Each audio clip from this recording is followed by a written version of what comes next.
All right, we're rolling.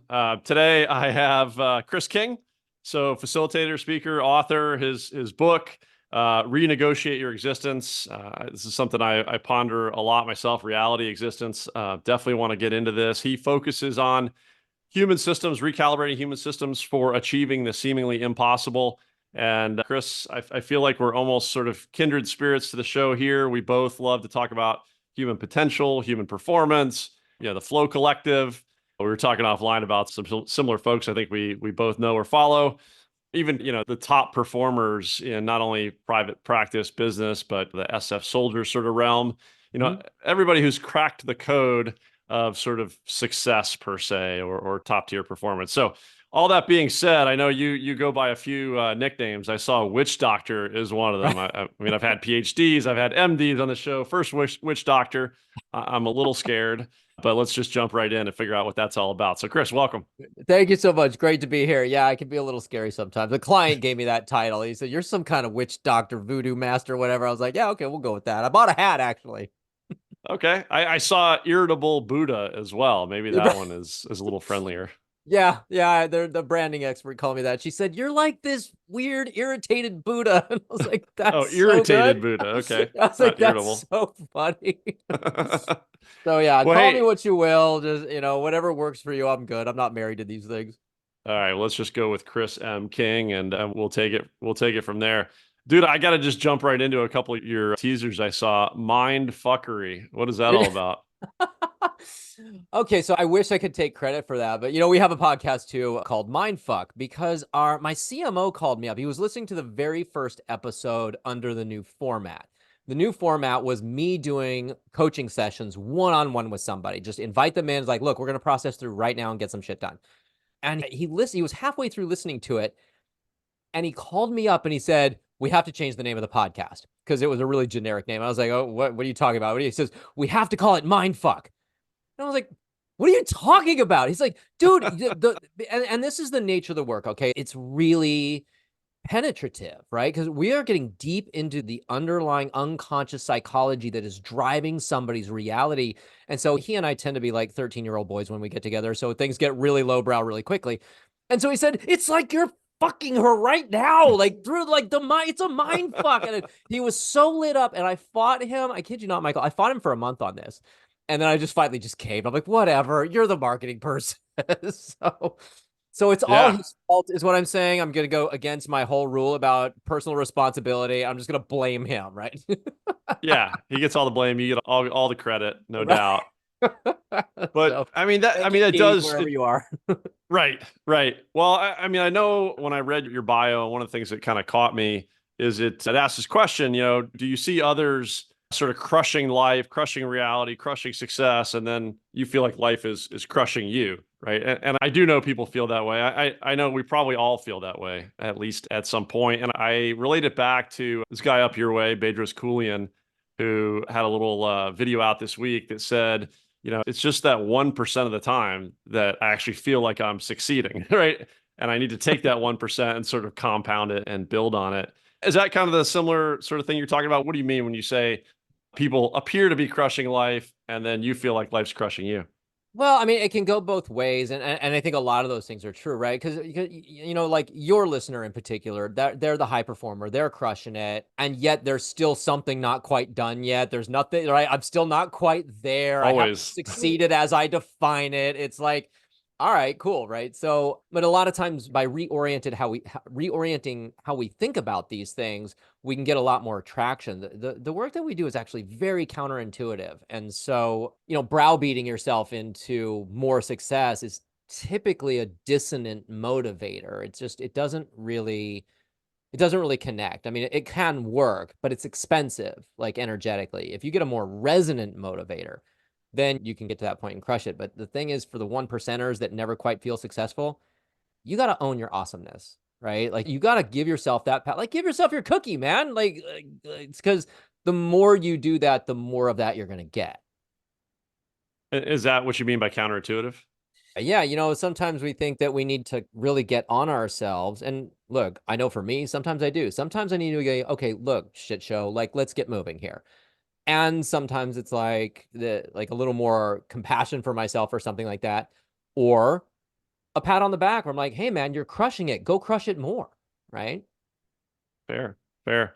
So let me ask you something else. I was just wondering last night, and it ties into this sort of work and energy and focus and expanding that energy and focus.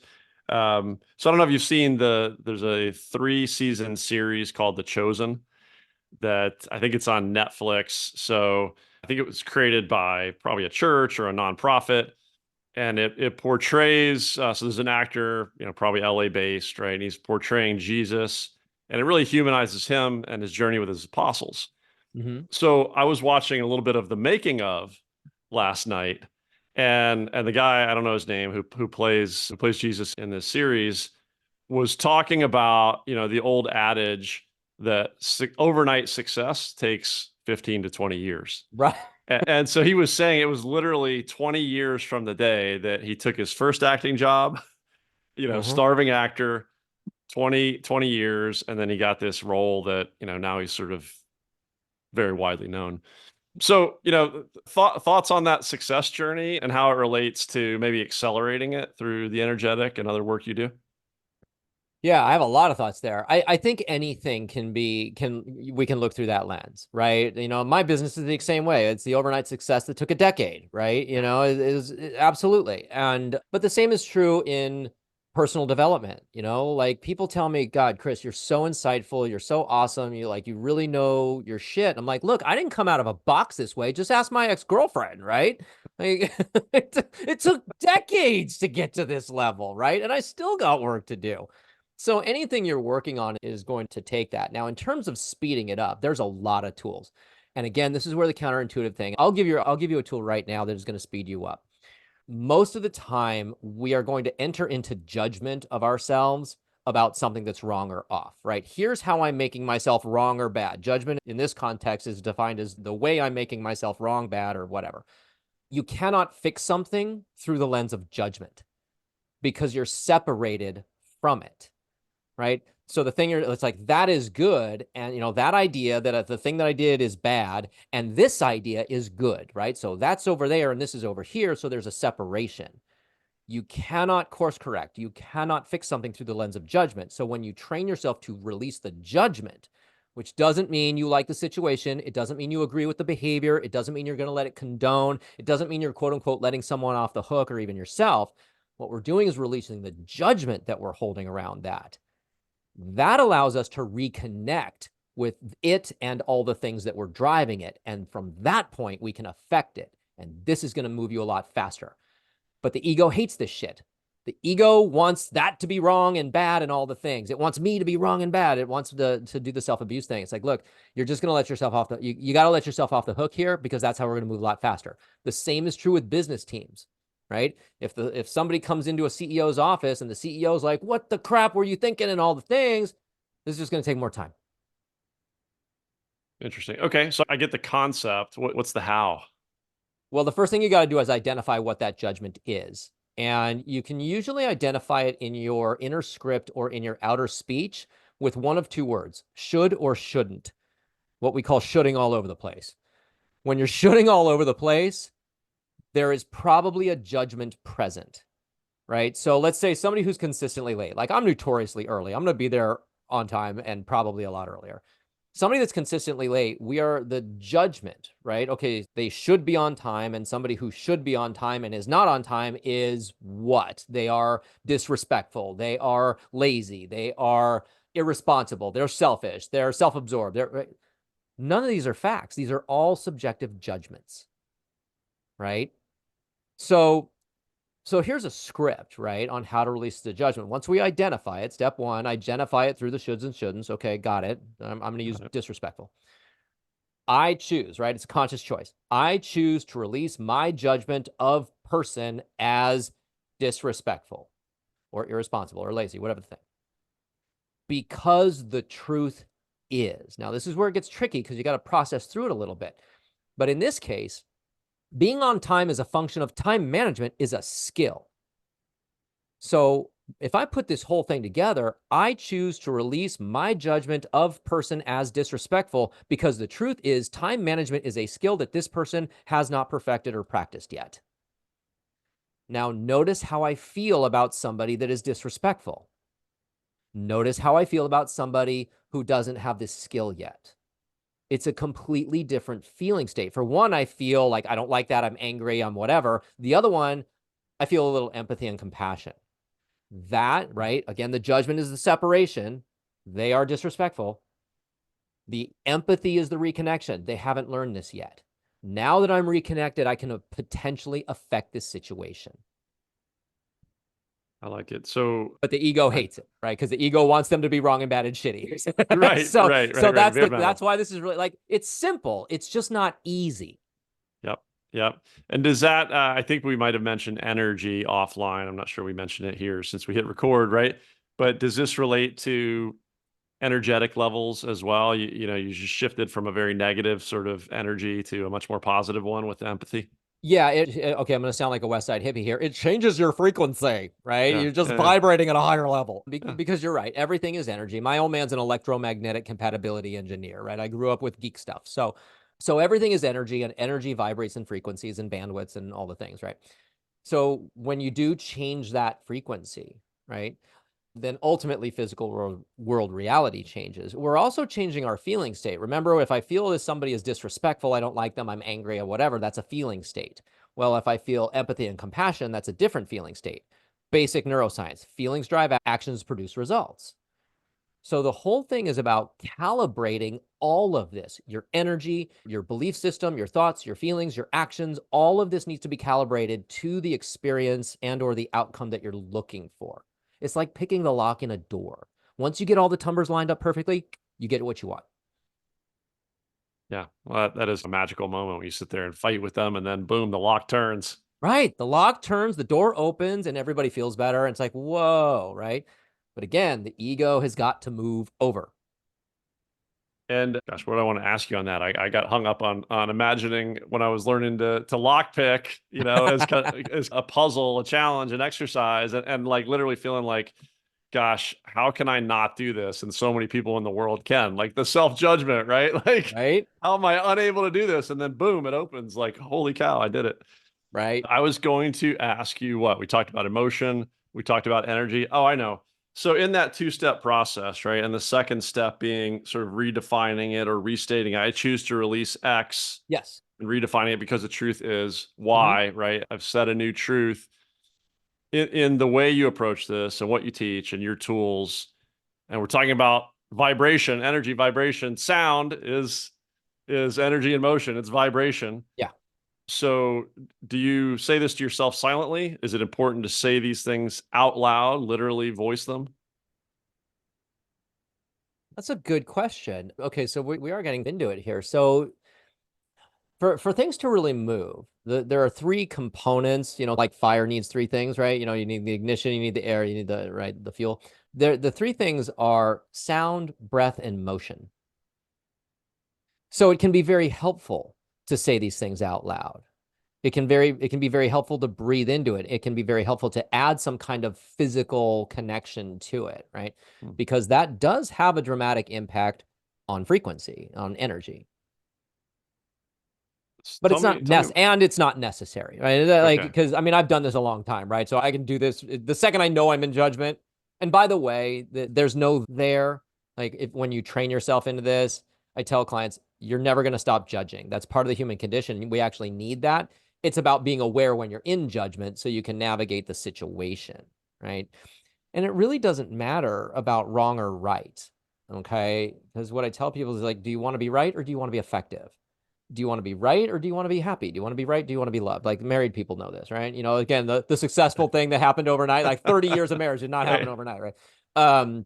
So if that idea of being right, it doesn't really matter if the story, like when I say, and the truth is, because the truth is, it doesn't matter if I'm right or wrong here. What matters is what's aligned with the outcome that I want. That's what I'm going with. Right. Yeah. I mean, when I jotted that down, I'm thinking it doesn't really matter what the truth is. You're literally Right. defining it. Just write whatever future fiction you want to create into your reality. Because it aligns with the outcome that you're looking for, right? Everything you believe, right, is a choice. Your beliefs are choices that you haven't taken responsibility for yet. And once you take responsibility for everything you believe, then you can believe whatever the hell you want.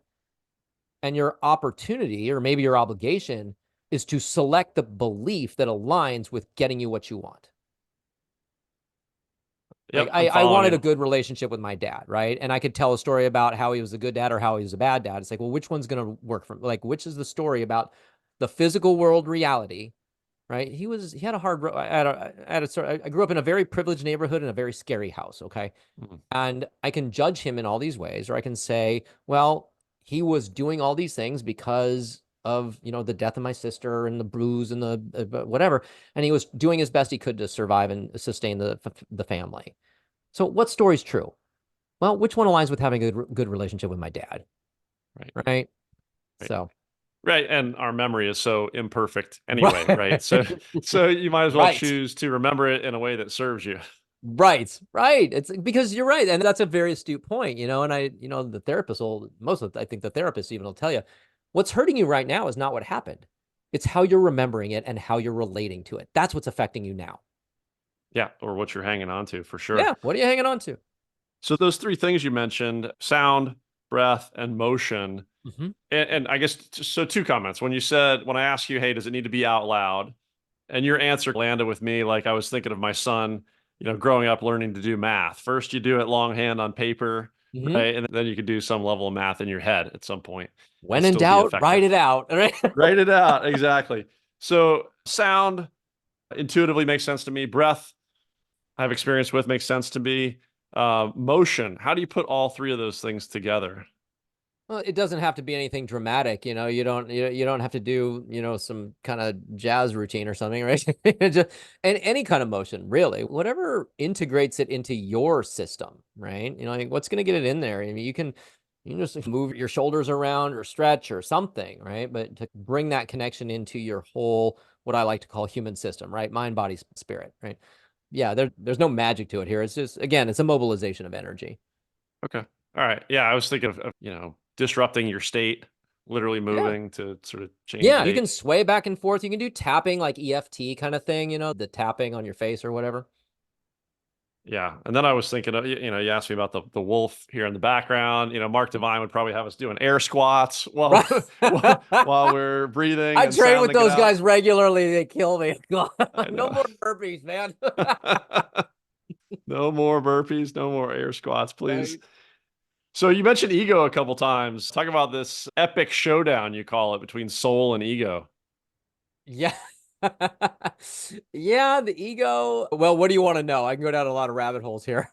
Yeah, I don't know. I just found that interesting when I read it in your bio. I mean, like you said, we're never going to kill the ego. It's part of us. It's a survival tool. It's one perspective Mhm, that wants to be the only one and the right one. mhm. But how does it relate to the soul? How can it resonate? How can we remove some of that friction? Well, I think the way I look at it, one of the ways that I look at it is that as important as my ego thinks it is, and my ego thinks that I am Chris King and all this, but it's actually in service to a bigger thing. There's this idea that you are not a human who possesses a soul. You are a soul having a human experience. And I can get a little Joe Dispenza on this, which I agree with, is that you're actually a soul having a spiritual experience on the physical end of the energetic spectrum, which just makes me sound smarter than I am. But there's a lot of words, but the ego has been constructed by the soul in order to serve the experience that the soul is here to have, right? And to learn what I'll call whatever the spiritual curriculum is. And I needed to come down here and sort of put on the Chris King suit and pretend to be this guy in order to Yeah. learn these lessons and navigate the world and do all this kind of stuff, right? So, but when the soul can realize, when the ego can realize, okay, I'm in service to something bigger than me, well, that's when your life gets better. And we can see this in people that do charity work, that people that are really in service to something bigger than themselves, even your own life's purpose, right? This is not something like this company that I built and everything that I'm doing. This is all in service to the bigger thing. Like, I'm not status flow. I'm in service to status flow, which is in service to this bigger thing, right? And which is in service to everybody um, having the experience that they came here for. Like, I'm not in service to humans. I actually don't like humans sometimes, right? Understand. So it's great that I get to move them out of my way, because they're in the way of the experience that the soul came here to have. That's the thing that I'm in service to, is the bigger thing that's trying to come through you. Cool. Chris, let me just earmark that one for a second. I Okay. want to go like down two rabbit Yeah, holes right. that hopefully are a little bit quick. So just, so have you read a book called Many Lives, Many Masters? No, I haven't read that one. It's fascinating. There's a sequel I haven't read, but this first one is, I may get this a little bit wrong, but the spirit of it is right. This guy is like an Ivy League class, traditional Western psychotherapist type of Okay. guy. Hmm. And he has one particularly traumatic client with whom he starts trying some hypnotherapy and regression stuff. Hmm. And she ends up, over the course of kind of discovery and then their therapeutic relationship, doing past life regressions, Okay. like to the point where this guy becomes like a huge believer, not in the tool, Hmm. but that there's reincarnation happening, right? So she under hypnosis takes him back through many lives Hmm. where some of these unexplained traumas or fears or other things that were showing up in her current existence may have come from, like an inexplicable fear of drowning. And they ended up in a lifetime where I think she and a child were drowned in a flood, so they went Okay. back through this thing. And then I think the many masters piece comes from in between these lives. There were times when, as he tells the story, her soul was waiting to come back into this physical experience again. Hmm. And there were these instances where a master was there to sort of debrief her, on what was learned in that experience Hmm. and sort of talk about what other work she still needed to come back and do. Hmm. You may enjoy that one. It's fascinating. So that was like one dimension. I was going to ask you down this path of, Hmm. souls having a spiritual experience in a physical existence. What's your own belief on multiple lives, reincarnation, a soul having multiple experiences in different humans? I love that you keep the topics really light and easy, because so there's a lot that I believe here in terms of, it's like the whole idea of oneness, consciousness, God, source, spirit, universe, energy, consciousness, whatever the hell you want to call it, right?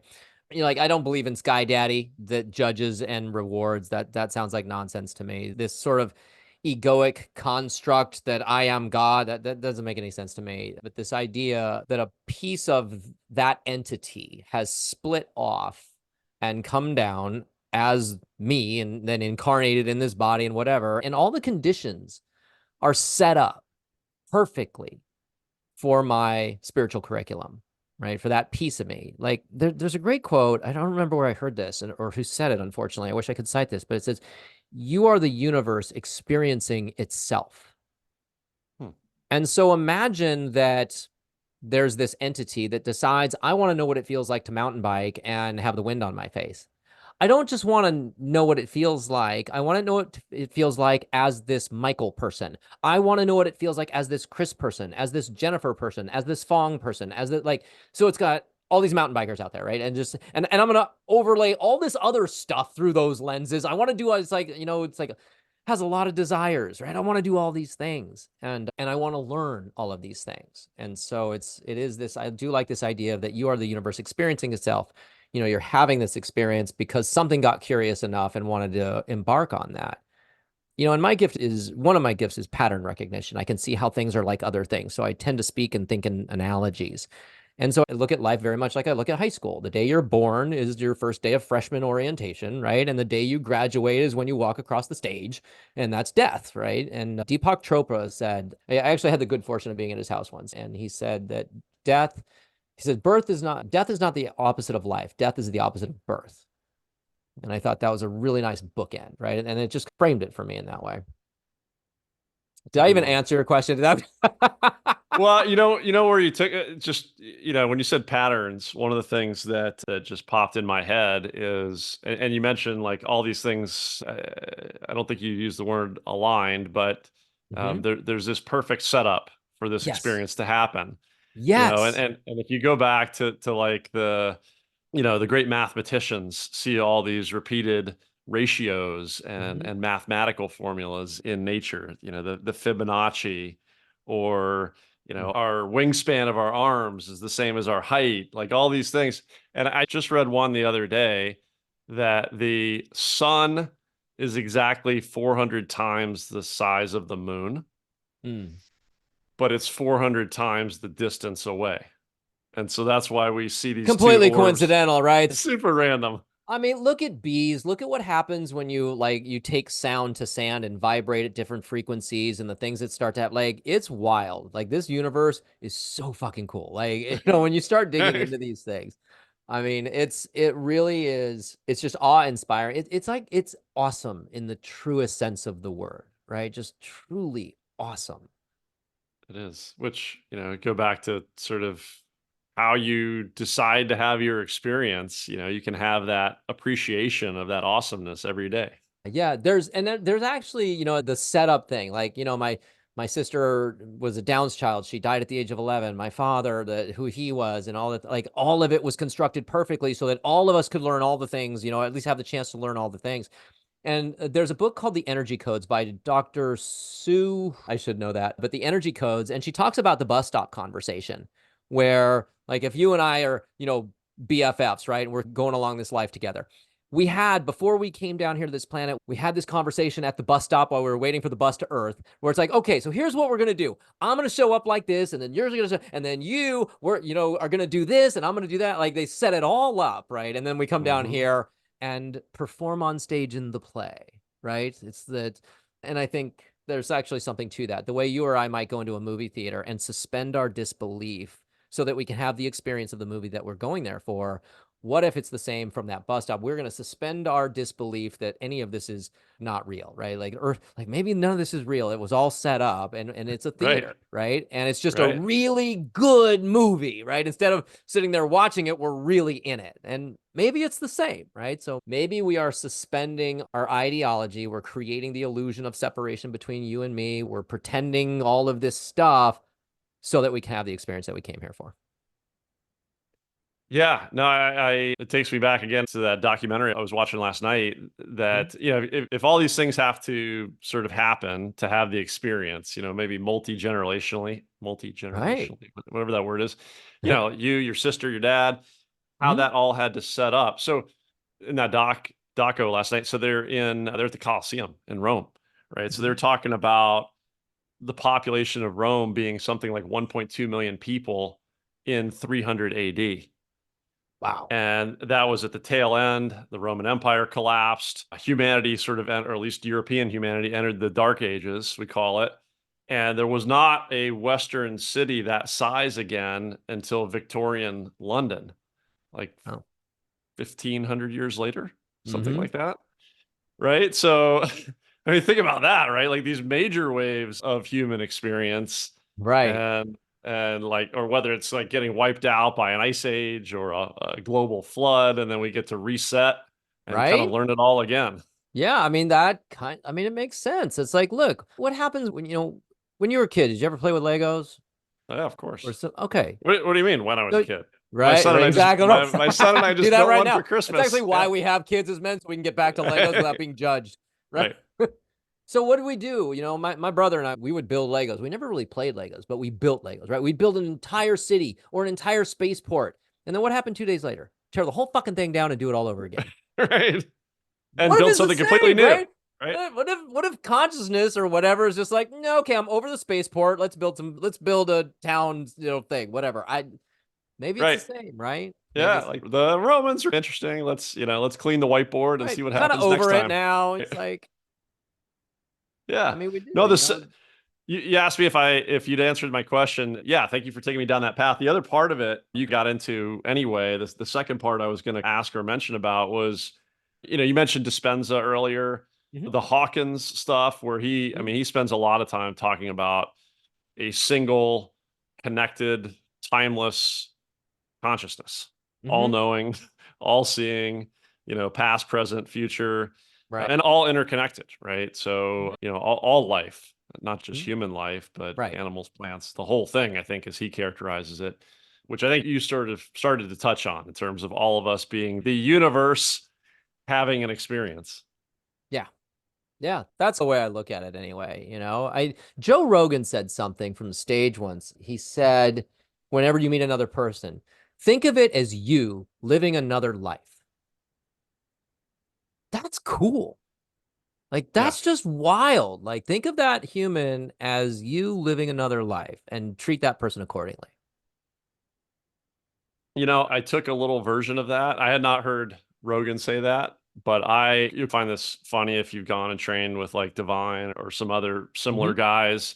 Yeah. And hopefully Steve doesn't hear this because who knows, what price he'll make me pay next time. But I went up and I did this 75-hour men's growth event Uh-huh. up your way that is very physical in nature, at least for a good portion of it. And outside looking in, it looks very physical. And so you got Steve's this former Marine, so he's the drill sergeant type. He's screaming at you, he's demeaning you, he's words and All the good stuff. everything's flying, right? Right. And so I remember taking this mindset and this sort of tool into it at one point where I decided that, in the darkest moments of Steve screaming at me and doing burpees or whatever was going to happen, I was going to look at him as an extension of myself, Mm-hmm. right? And just sort of look at this situation with love, with empathy, with appreciation, with gratitude, right?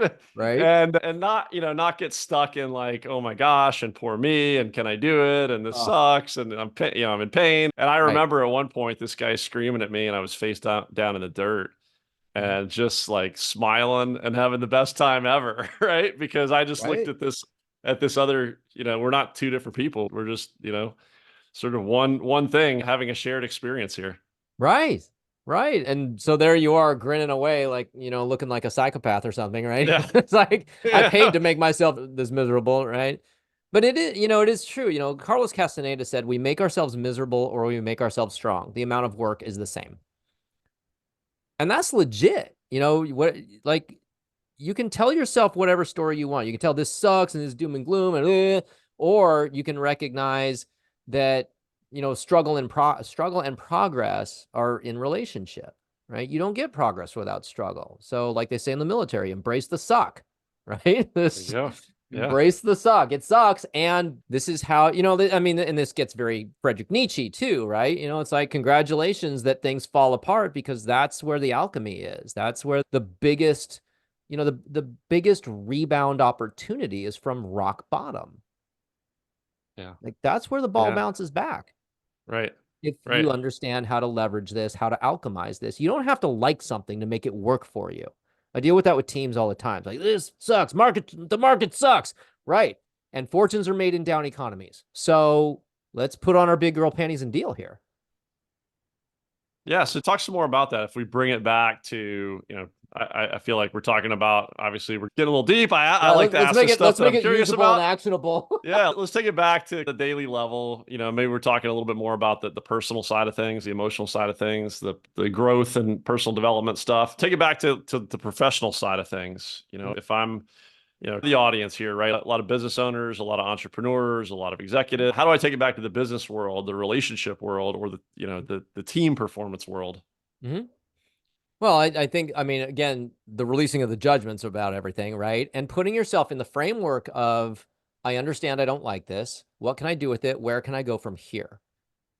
I think that's a really important way to look at it. The other thing is there's an amount of humility that might be really helpful here. Yeah, let's go with that. Because remember that, and I'm just going to give a lot of pseudo-poetic one-liners and quotes from other smart people, right? Hamlet, for nothing is either good nor bad. Thinking makes it so. If you like it, it's good. If you don't like it, it's bad. The thing itself is nothing. It's about your relationship to it. Okay, my relationship to this thing is it sucks or whatever, right? Well, that's going to have an effect on your psychology. That's going to have an effect on your neurochemistry. So there's a big yes and there. Man, this sucks. Well, first of all, not really. I don't like this. Okay, that's true. But again, it doesn't suck. It's just I don't like it. Okay, cool. What can I do with it? If I can start going, okay, but what can I do with this? Here's the great thing about this. You might actually, when you get your neurochemistry and your psychology and your physiology, and your energy field all lined up with success, you might actually have better success than the plan that you thought was the right way. Quite frankly, Sometimes the only difference between the worst thing that could possibly happen and the best thing that could possibly happen is the passage of time. I mean, when my second wife left me, it was the worst thing that could possibly happen. I didn't think I was going to survive it. I was a mess. Fast forward 6 months. Thank God she left because I didn't have the stones to do it, and we were both miserable. And we could finally get on the paths that are exactly, or at least much more aligned, right? It's like this, yes to this. If I look back at that now, I go, oh God. So you don't, I'll circle back to the judgment thing, and because it ties into the like and don't like thing. You are not qualified to decide if something is good or bad because you just don't have that level of perspective yet. So the question is, what are you going to do with it? You have an opportunity here. What are you going to do? Are you going to try and force it to be your way? Or are you going to say, well, let's alchemize this. Let's do something better with it. And I can run this through any lens. If you are having a very hard time affording that brand new, fully loaded Honda Accord, you might decide, okay, I'm going to scale back and go with the Civic, a lower end model. Or you can go the other way and go, you know what? I'm not making it on the whole Honda Accord thing. How about we go for a fully loaded high end Mercedes? Like, and there's no right answer here. It's just a question of, what's going to work for you. So like taking that example of your second wife, right? And later the realization that you guys were stuck in a place that you didn't need to be in and something had to happen. Mm-hmm. She catalyzed it.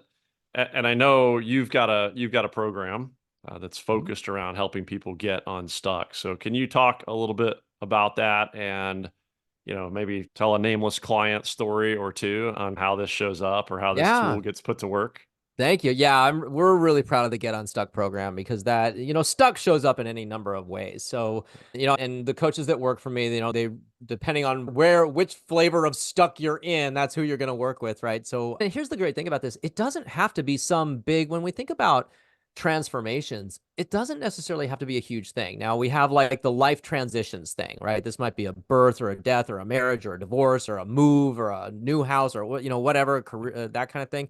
So there's the life transitions if you're stuck there. There's love dating and what I like to call situationships because let's face it, my relationship history, that's a much better word for me. So love dating situationships, if they're stuck, maybe you want to fix it. Maybe you don't want to fix it. Look, I don't judge these things. There's what we call the miserable millionaire. Now, this doesn't necessarily literally mean miserable, but generally the client in that box it's been heavily masculine in that. So mostly men in that one, but just has it all, but hates his life. Just not like this is not what I want kind of thing. And then there's destination unknown, which is I don't know what, but I know it's not this. Right. And so, but yeah. And most of our clients actually, we're about 70% women. So it's interesting the way the organization unfolded that way. But Interesting. yeah, so we got the Get Unstuck program to finally get things moving because let's face it, New Year's resolutions suck. This is not going to happen, right? And what does I want to ask you a little bit about the miserable millionaire and the Yeah. destination unknown, Mhm. but make sure I come back to how the program works, how long it takes, how to engage with you guys, all that good Yep. stuff. But how often do you see the miserable millionaire, their issue being that question of destination unknown, or maybe purpose would be another way to say that. Yeah, there can be some overlap. A lot of times it's our relationship to the thing, not the thing itself. Right?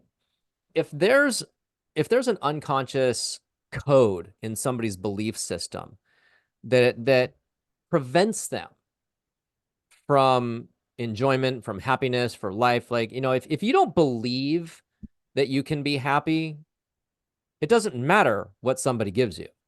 You're just going to find a way to make yourself miserable. So again, we got to get to what's really going on here. The problem isn't the problem. It's the result of the problem. If you're an organization, you have employee retention problems, that's not your problem. That's the result of the problem, right? If you have friction in your marriage, that's not the problem. That's the result of the problem, right? When friction in a marriage is going to be like, oh, okay, we seem to have not done a good job creating a safe container in which we can actually have an uncomfortable conversation and get shit worked out. That's the problem. Maybe you don't even know how to create one. I am not psychologically conditioned for a secure functioning relationship. Just my history and whatever. I'm well aware of that, right? I'm only now, decades later, even close to capable of a secure functioning relationship, right? So my relationships falling apart wasn't the problem. It was way deeper than that, right? So you got to get to what's really going on. And when you get there, and then you're maybe rewiring that unconscious, subconscious belief system. Mm-hmm. And again, maybe bring it back to the way you work in the Unstuck program. How long does it take, right? It seems like that two-step thing where I release and I redefine the truth. To my own experience, Yeah. it takes a while to convince myself of the new belief. Fake it till you make it. Well, wow, there are a lot of answers to this question. Okay, let me answer the question you asked. How long does it take? That depends on you.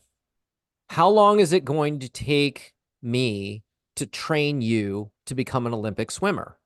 Well, how long are you going to hold on to the side of the pool? I have a client right now Fair. that, I mean, look, I had a client that texted me. She said, "You've doubled our revenues, you've eliminated my stress, and you saved my marriage." That took us 4 months. You know, so I have another one. I have one right now. He called me up. It's a one-on-one engagement, and I don't do a lot of one-on-one. The coaches that work for me do that, but I took this guy on, and he's got a successful business. He works too much, that kind of thing. He said, "My wife has left. She's moved out of the house. She's filed for divorce, and I want to fix this, and I want to get her back." Fast forward, I've got her doing a 180 on this and reconsidering everything, because what I discovered was that the problem wasn't the marriage. There was a deeper thing going on with her psychology that was really driving most of this. This took me 4 weeks. Huh. 4 weeks, I've got a woman who's already filed a divorce, completely rethinking this. Now, here's the best part. I haven't even talked to that woman, Michael. So you'd be amazed. I'm not kidding. When somebody asks me what I do for a living, I tell them I bend reality and make seemingly impossible things happen very quickly. I'm not kidding.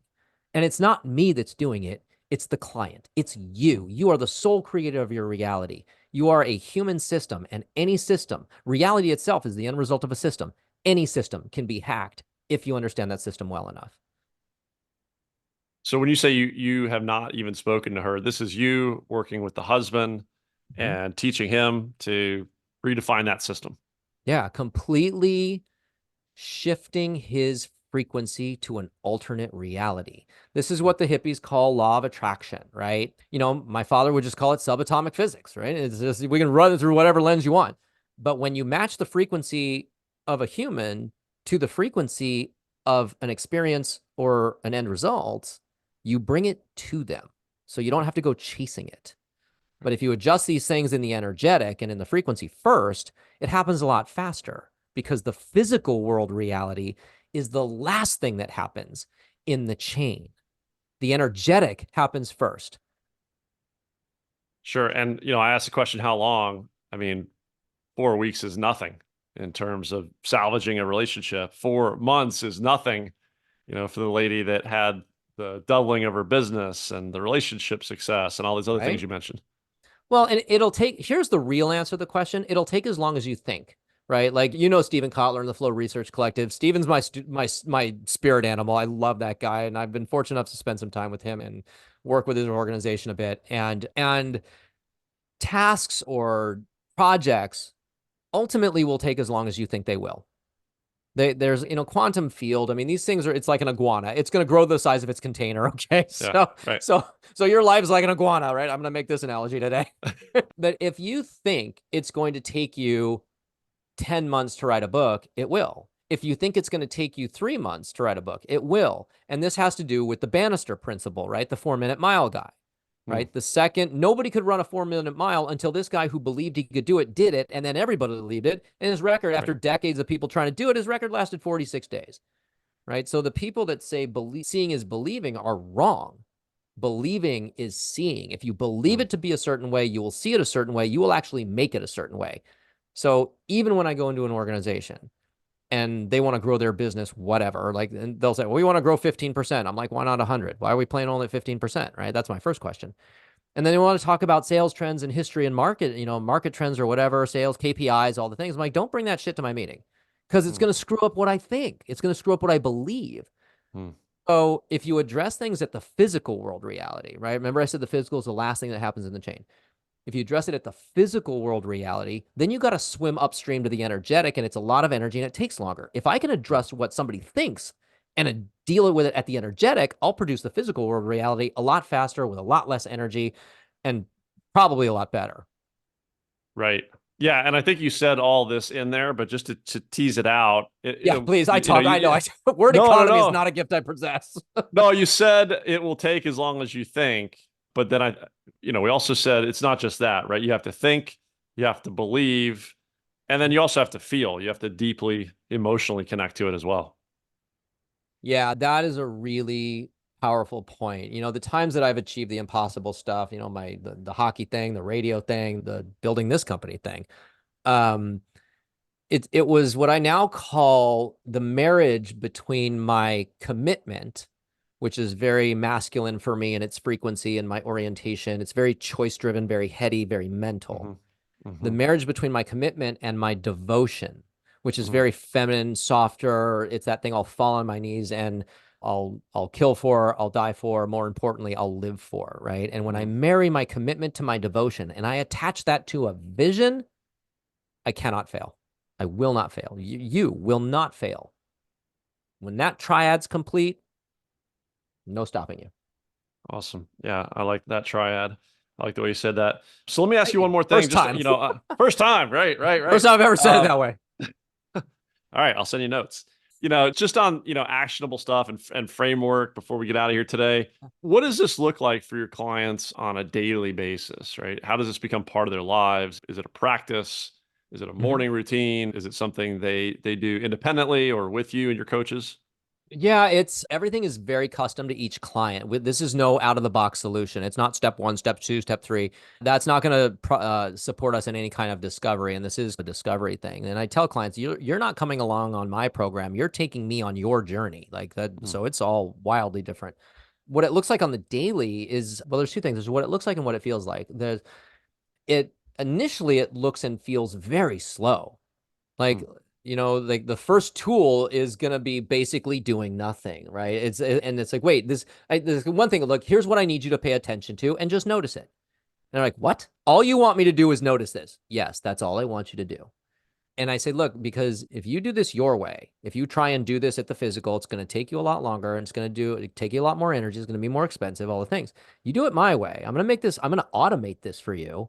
It's going to take a lot less energy and it's going to go way faster. And so the clients that we work with, they're aware of 30 to 50% of what's going on.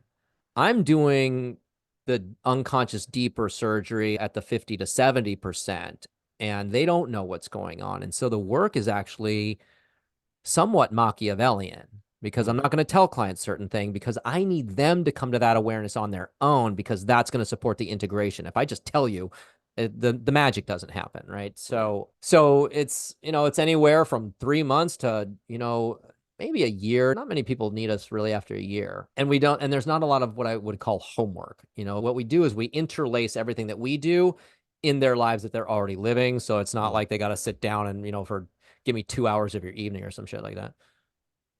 So there's magic in the mind fuckery, Yeah, is there what you're is saying. magic in the mindfuckery. Exactly. That makes perfect Exactly. sense. And I'm just curious, as you were saying that, how do you qualify your clients? How do you choose them?